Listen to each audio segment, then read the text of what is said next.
Olá pessoal, tudo bem com vocês? É a Nádia do Projeto Seja Luz. Estou aqui para falar com vocês um pouquinho sobre profissional em Portugal. O que isso tem a ver com o tema de sempre, que é depressão, e vocês vão logo entender. Quando eu cheguei para Portugal, eu já vim consciente que eu, de cara, não ia conseguir um trabalho na minha área. Eu já vim preparada que eu estava disposta a pegar qualquer trabalho, não estava escolhendo emprego, para poder manter minha vida, ter uma renda e manter as minhas necessidades básicas. Na altura, na época, eu era solteira. Então, assim, eu precisava de dinheiro para me manter o meu projeto era juntar dinheiro em 2 anos e voltar para o Brasil. Eu nunca tive intenção de morar permanentemente em Portugal. Nunca tive. Meus planos eram esses, eram vir para Portugal, juntar dinheiro, trabalhar, juntar dinheiro por 2 anos e voltar. Porque eu tinha um objetivo no Brasil. Então, para ter condições financeiras de alcançar esse objetivo, eu precisava mesmo de uma oportunidade de imigrar. Então, surgiu a oportunidade de vir para Portugal, que é mais fácil do que ir para outros países. Não vou ser mentirosa, dizer que eu sonhei em vir para Portugal, não foi assim. Eu só queria imigrar. E como é mais fácil para os brasileiros imigrarem para Portugal, então, vim para Portugal. Quando eu cheguei, tive muita dificuldade mesmo em conseguir trabalho, mesmo aqueles trabalhos que ninguém queria, porque as leis em Portugal mudam todos os dias. E na época que eu cheguei, eles exigiam documentos. E para você ter documentos, você precisava ter um trabalho. Então, quando você ia arrumar um trabalho, eles pediam documento. Quando você ia lá fazer os documentos, eles pediam que você tivesse um trabalho. E eu ficava igual um cachorro correndo atrás do rabo. Era literalmente o cão andando atrás do rabo. Porque ia na empresa. A empresa falava, tem a vaga, mas você tem que ter o documento. Aí eu ia lá nos órgãos competentes. Você pode fazer o documento, desde que você tenha um contrato de trabalho, um emprego. Então eu falei, gente, mas isso não tem lógica. Como é que eu vou ter emprego se eu não tenho documento? E como é que eu vou ter documento se eu não tenho emprego? Então eu ficava assim, igual um cachorro correndo atrás do rabo mesmo. Então, mas só que graças a Deus, os portugueses, eles não têm preguiça, eles legislam todos os dias. Todos os dias você não pode ter uma verdade absoluta. Todos os dias muda. Então, na época, foi melhorando. Hoje, tá mamão com açúcar, entre aspas, né? Nunca é imigrante. Mas tá muito melhor do que quando eu cheguei antes. Quando eu cheguei em 2017, há 8 anos atrás, eu sofri bastante. Não acredito que foi só eu. Eu ainda, quando eu peguei era ruim, mas ainda conheço pessoas que pegou fases piores do que a que eu peguei. Porque eu paguei, na época, para ter a documentação, eu paguei um valor que não era nada assim absurdamente alto, mas paguei. Era assim, na época, acho que foi em torno de 350 euros, que fazendo aí conversão pro Brasil, vai dar o quê? Acho que uns 1.500, 1.800, uns 1.800 reais. Mas eu conheço pessoas que são da época que pagavam-se, sim, tipo, 10 mil reais. Entendeu? Então, assim, então eu peguei uma época ruim, mas já era melhor. E hoje as pessoas que estão chegando já tá com mais facilidade ainda.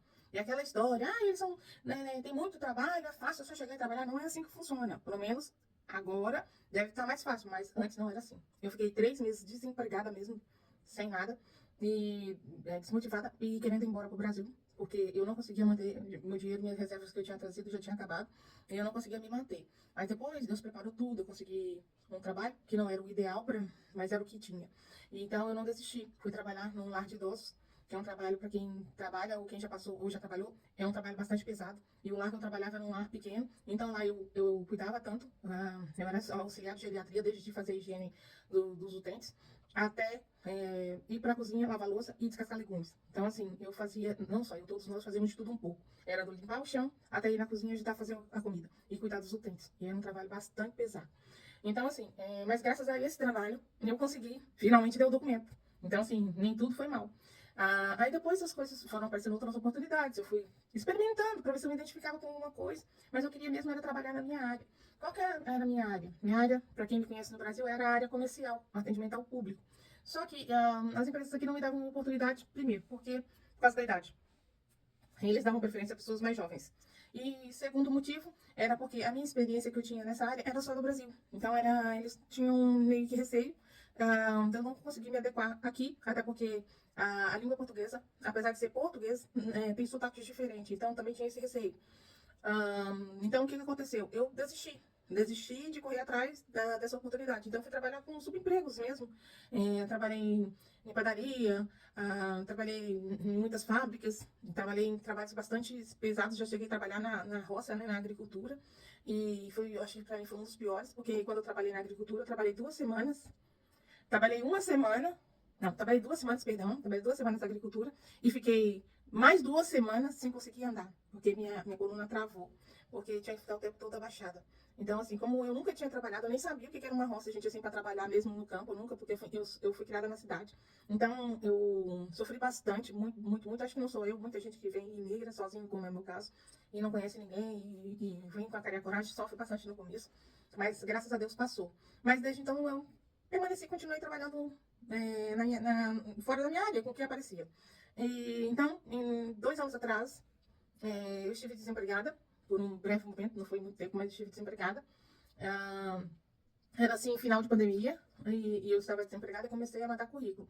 E na altura, na época, eu ousei, porque eu já estava tão assim, já não acreditava mais em mim, já estava tão desmotivada, ousei mandar para uma empresa, tipo uma empresa de comunicação, como no Brasil tem a Vivo, tem a Claro, a TIM. Então, aqui em Portugal nós temos a Vodafone, tem a Mel, tem a NOS. Então, assim, é tipo isso, uma empresa telefônica, de internet, banda larga, essas coisas.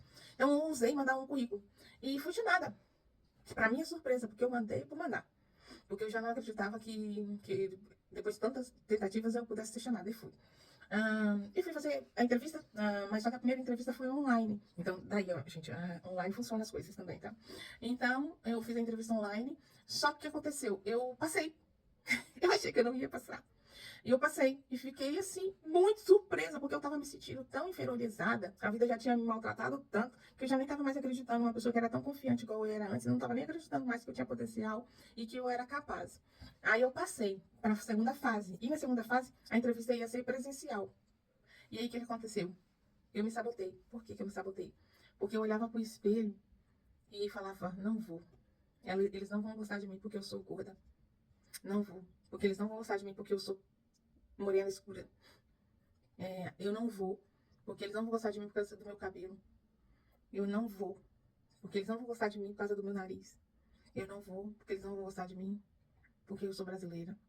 Eu não vou, porque eles não vão gostar de mim do jeito que eu converso. Eu comecei, eu mesma me sabotei. Eu mesma me menosprezei. Eu mesma me tratei como um lixo. Então, quando a senhora me ligou pra falar assim, vamos marcar o horário da entrevista. E aí eu peguei e agradeci a oportunidade. Menti na época, que eu já tinha arrumado outro trabalho. E era mentira, eu não tinha arrumado outro trabalho ainda. E dispensei a oportunidade, eu não fui. E aí, quando depois fui arrumar um outro trabalho, fui trabalhar com um subemprego, como eu achava que eu merecia. Fui para um trabalho muito pesado. E foi um trabalho que me maltratou bastante, porque era muito pesado, era muito frio. E eu fiquei diversas vezes doente por causa do trabalho. Então, assim, resumindo e concluindo, muitas vezes a vida nos dá oportunidades, nos dá chance. Só que nós mesmos somos nossos sabotadores. Nós mesmos nos maltratamos, nós mesmos nos jogamos tão para baixo que não acreditamos no nosso potencial. E o sofrimento, as nossas dores, as nossas lutas, tapam nossos olhos, não deixa a gente enxergar, não deixa a gente enxergar o nosso potencial. Então, assim, não ouça essa voz que te denigre, que te abate, que te joga no chão e te chama de fracassado e fala que você não vai conseguir. Porque isso é mentira, tá bom? Olha, beijinhos de luz. Fiquem com Deus, até a próxima.